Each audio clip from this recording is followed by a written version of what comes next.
We are live. This is Senate Appropriations, January 29th. And we're going through the FY27 budget requests. We're not done with the budget adjustment yet, but we switch back and forth. So today it's back to the 27 budget requests. And at first we have the Department of Library. So Commissioner, if you want to come up and you could introduce yourself for the record, and you could have anybody else here with you, you can introduce them. Thank you. Good afternoon. My name is Catherine Belno. I'm a state librarian and the commissioner of the Department of Libraries. I'm joined today by Assistant State Librarians Tom McMurdo and Jeanette Schaefer.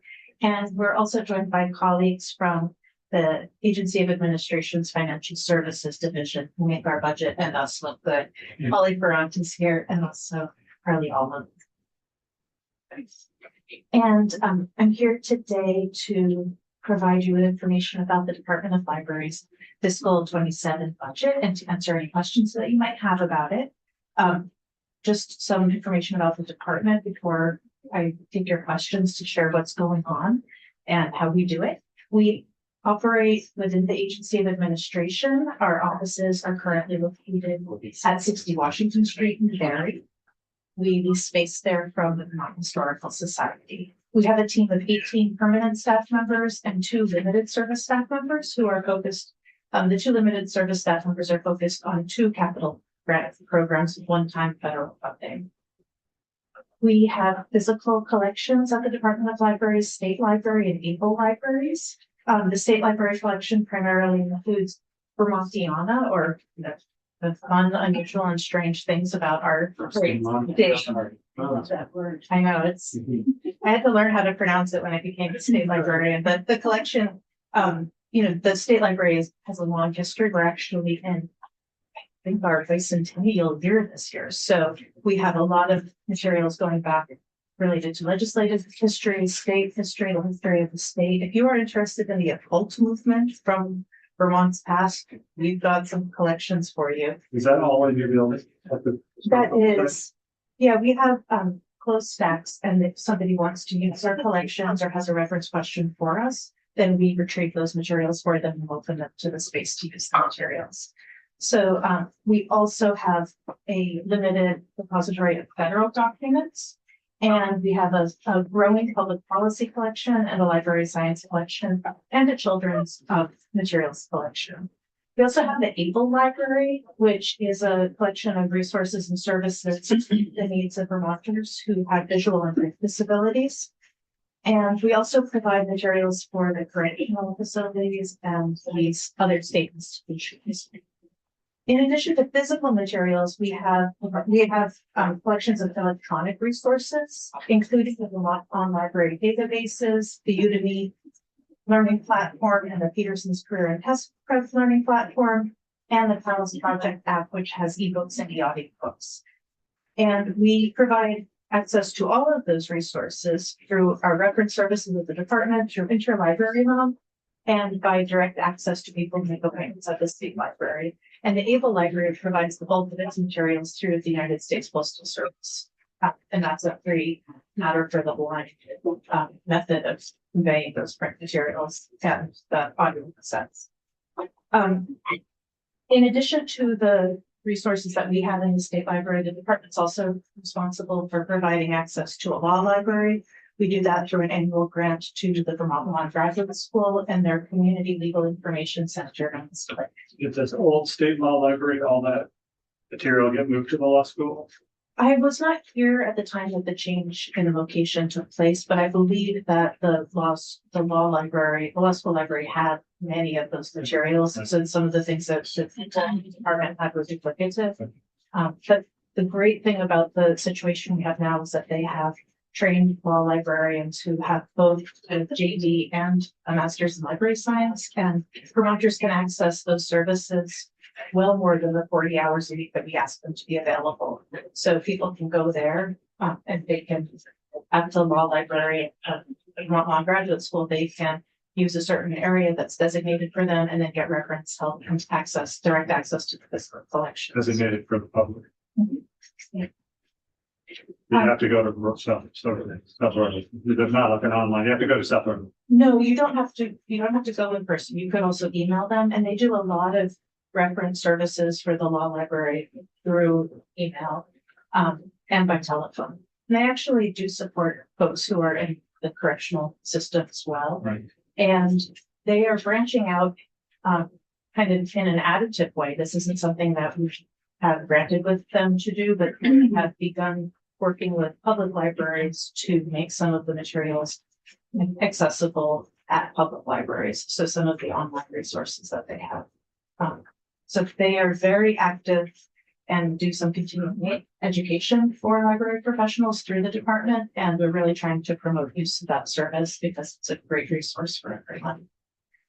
A lot of what we do is to provide those services that I've mentioned, the library collections, to you all in the legislature, to Vermonters in general, to our specific patrons in the correctional facilities or the able library patrons. But there's another component of our work, and you can see this a little bit in statute. There's VS 22 VSA has section 605 and section 606. One of them focuses more on those functions of the state library, and one of them functions more on the department's role in supporting public libraries across the state.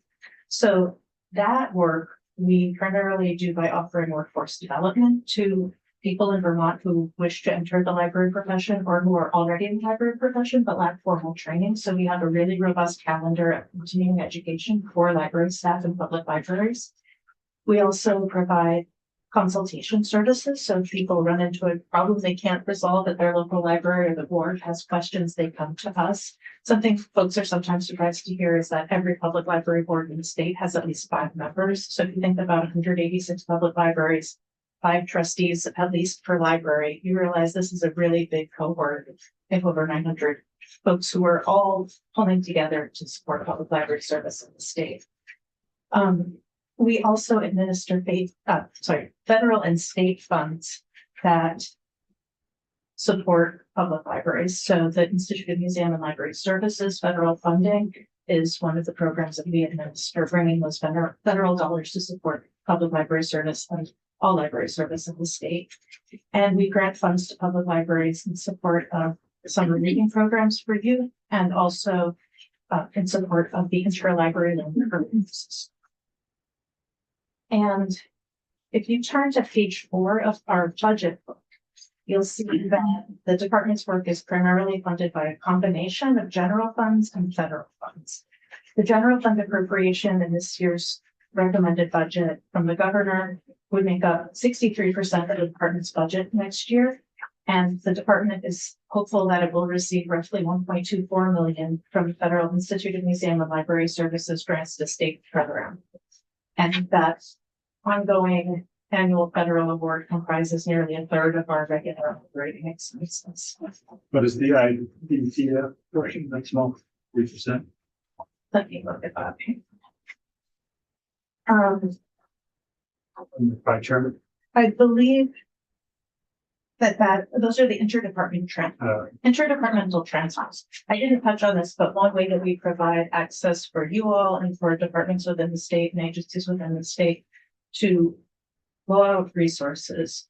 In addition to having the CLIck program, we also contract for access to the Westlaw databases, and those are paid by the folks who use them. So we bill them each month and they pay each month. And so all of these interdepartmental transfers, which my colleagues in AOA Finance handle so capably, are helping to offset that cost. So there's no use of general fund or federal funds for that service for access to Westlaw databases.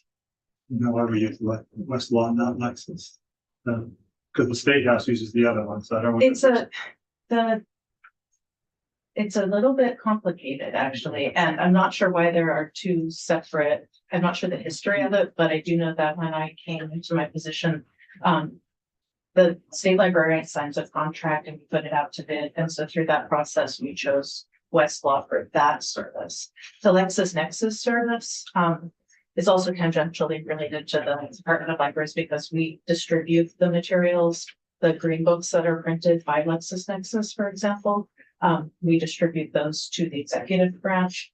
And so we are also involved with LexisNexis kind of. I just wondered if the legislature is doing a solicitation and choosing one, and libraries is doing solicitation, choosing the other. If we combined it, could we get a better deal? I think that could be possible. My understanding is that the way that the solicitation with LexisNexis is, at least the one that I'm aware of, is particularly for green book printing, so the statute printing. I'm not sure how they're providing other resources. Yeah, like you can do a LexisNexis search, but maybe the Westlaw search is better if you're looking at precedent, or maybe it's more time. I don't know, and that's what that. Yeah, it's interesting. The LexisNexis is the authoritative. The LexisNexis version of statute is the authoritative version of statute. It is a little bit of a question mark that I have had for the time that I've been with the department. So something we can look into more to see if we can have any efficiencies. Yeah, and we'll also ask council why they choose that over Westlaw. Maybe there's a way to give you both or something that makes it. Yeah, I believe that the annotated aspect of the statutes is a proprietary product of LexisNexis. And so that might be something that's not available through the Westlaw product. What we're providing for Westlaw isn't necessarily just access to the Vermont statutes, but to a whole framework of federal and other states and our state's legal documents. So that is a little bit different of a product, which could be how two different RFAs were put out. But we have a different contracting process. That is true. The LexisNexis on our website is just for Vermont statutes, so that's a big deal. Okay. Sorry to extend that. I'm happy to go down library rabbit hole on any topic, so please ask whatever you need to know.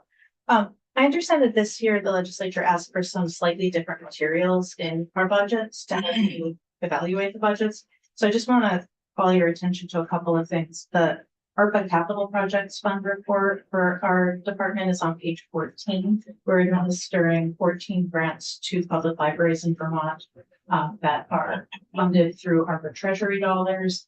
And the Capital Projects Fund is particularly aimed at getting high-speed internet access to Vermonters for the purposes of telehealth, workforce development, and education.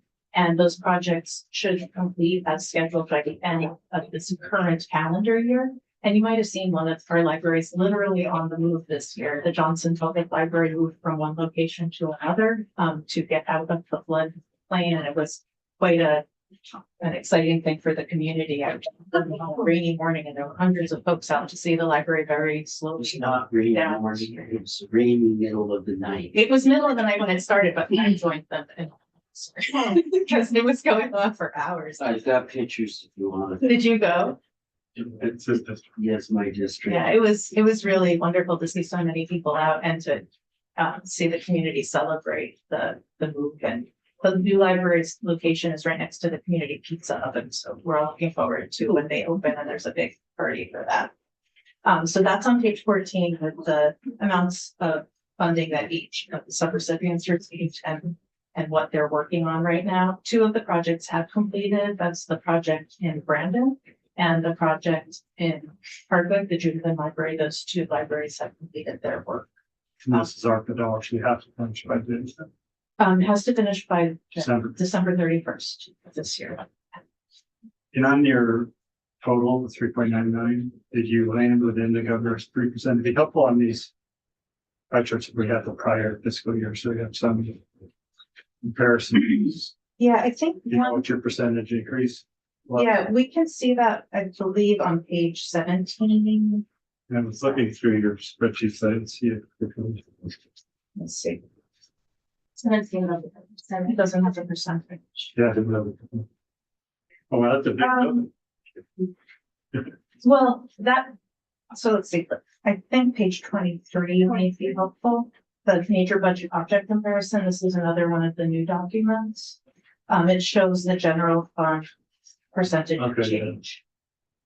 So we actually are a little bit higher than 3%. So it shows you just for the general fund, and not overall, you'd have to, Overall, it's at the bottom, it's a grant. on the bottom of page 23. Oh, here it is, the final line in gray. Of all 1.6. funds now?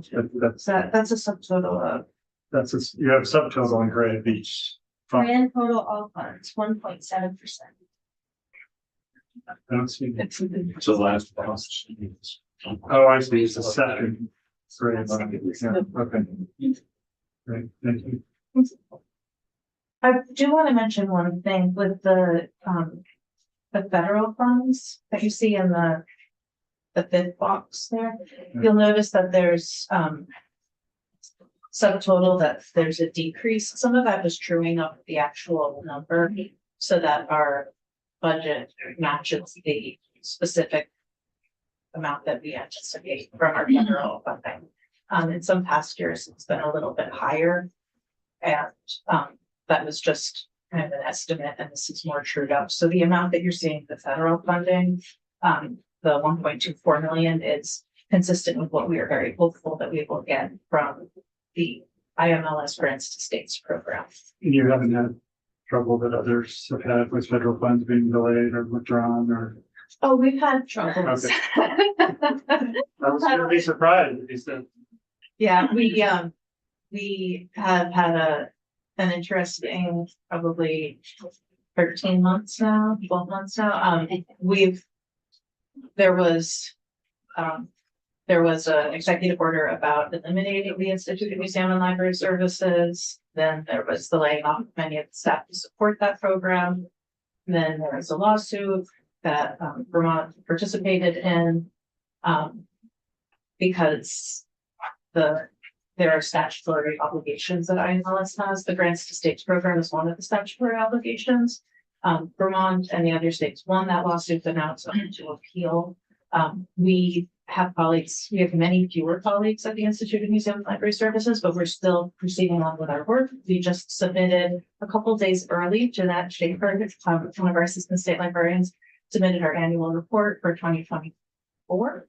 For fiscal 2024, and we heard back almost immediately that they reviewed our report and that they had approved it, and they were very appreciative and indicated that the department has really kind of kept within what the federal allowed activities are, and so we're continuing on. We hope that our IMLS colleagues and their department will be funded.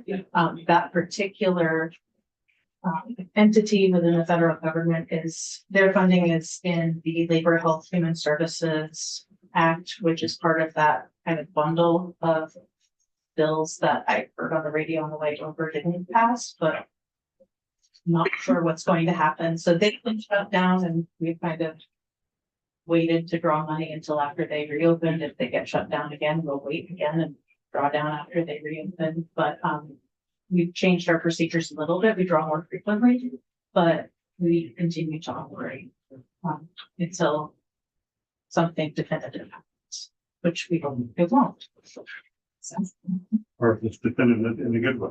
yeah. Okay, thanks. Oh, just our hope is that it will be definitive in a good way. The grants to states allocation that's in that bill that was passed with bipartisan support by both appropriations committees and then by the Senate and the House. It's just kind of been rolled into this other bill. It's actually up 1.4 million over its 2025 amount. So the legislators themselves are showing strong support for the library services, which is great. Yeah, it's good. Okay. Anything else that you want to highlight for us, or?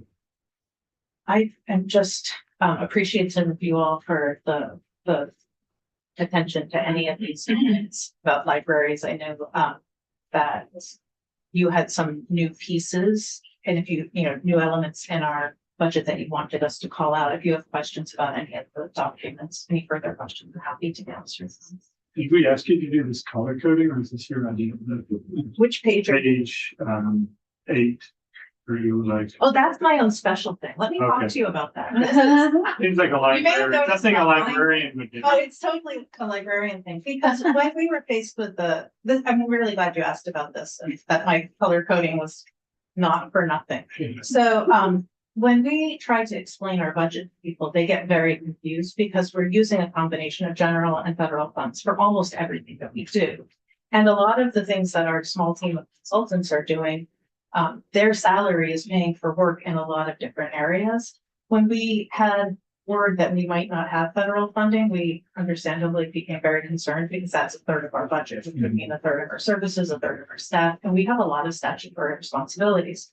So what Assistant State Librarians McMurdo and Schaefer and I did, along with the help of our trustee colleague, our executive staff assistant, was to really group everything that we do according to statute. So you can see, if you start at the top of page 8, you can see in 22 VSA section 605, the first item that we must do, that we shall do, is listed there, and then the money that goes toward that is listed. The shalls are all in green.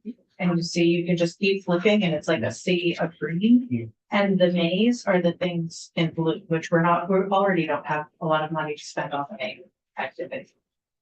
And if there's no mention in statute, but it's activity that we've historically done, we put that activity in orange. It just helps people to orient a little bit. And then within each of these boxes, you can see the cost in fiscal 2026, the cost we've got in our budget for 2027, and the portion of that activity that's paid for by general funds and then federal funds for interdepartmental transfers in the cases of the West Block database. And the orange stuff is things you've just taken on yourself first, that's special grants or something. Yeah, for example, you may have heard of the Vermont Youth Book Awards, like the Golden Dome or the Red Clover Book Award. Those are things that we have traditionally supported. Those committees are committees we've traditionally supported. And it's not called out in statute that we must do that, but we do a fair amount of activity to support those literacy for youth programs. And is your technology, are you on your own or are you part of the ADS? ADS supports our technology. We do have a technology consultant in the department, and he provides consultation and support to public libraries on technology topics. So we have an outreach-facing public library focused technology piece. And since we have him, he helps us interface with ADS and speak their language. Sure. Oh yeah, here it is, your SLA for ADS. Okay. As you look at this, you'll also notice these are just the programmatic elements, not the staffing costs that would be captured elsewhere. But if somebody were to say there is no IMLS funding, we would say, well, here are the places it's being used. Where would you like us to change statute? Because we no longer do everything without full funding. Okay. Thank you. Thank you. I appreciate your questions today, and I appreciate your noticing the color. Yeah, no, great. Thanks, cool. I was like, gee, did we ask them to do that? That's cool. Thank Good idea. you. Thank you so much. Thank you. Thanks for all your support of all our local library. You're very welcome. We're happy to help.